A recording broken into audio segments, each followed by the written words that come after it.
right now, you need to focus on today. And what I realized so many leaders don't understand is that truly today matters. And we overestimate what we could do tomorrow. We over-exaggerate what we did yesterday, but we underestimate what we can do right now. The only time you have, the only time I have, is now. So the question for all of us is, what am I doing with now? The great leaders, they're present in the moment, and because of that, they maximize the moment. So if you're tempted to take that faraway glance, well, glance. But get right back to the present moment. Because today, you're preparing to make tomorrow a success.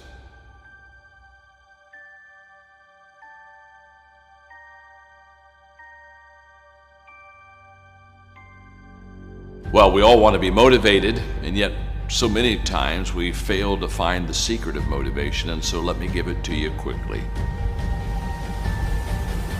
Just do it. Motivation is not the cause of action, it's the byproduct of action. There's a lot of difference.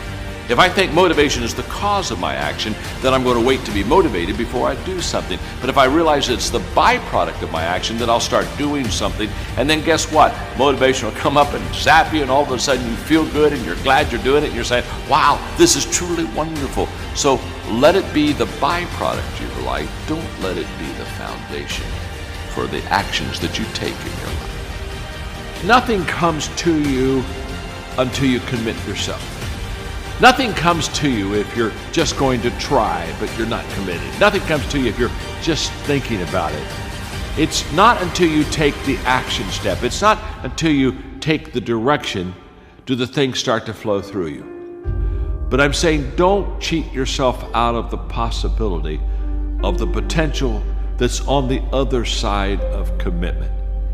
Stay with it long enough to find out if there's any fruit in it.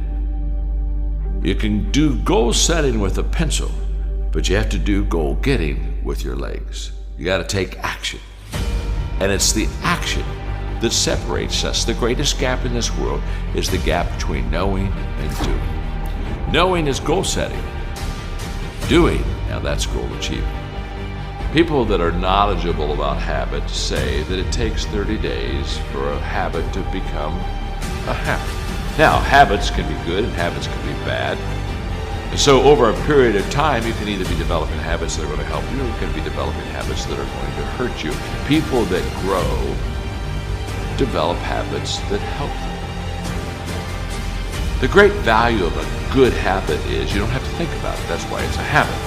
In other words, once you begin to, over days and times and periods, begin to practice something that's good, after a while it becomes automatic to you. It becomes who you are. In fact, I always tell people, practice a good habit long enough to make it yours. And once it's yours, now it's automatic.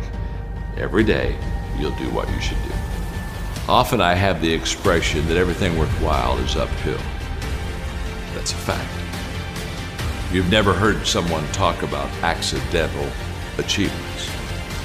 You've never heard someone that got to the top of the mountain and somebody asked them, how did you get there? Kind of look confused and say, I have no idea. They know how they got there. The reason they know how they got there is because they had to walk all the way up the mountain. Nobody lifted them. There were no shortcuts. There's not an elevator. There's not an escalator. It's all effort that gets you to the top of the mountain.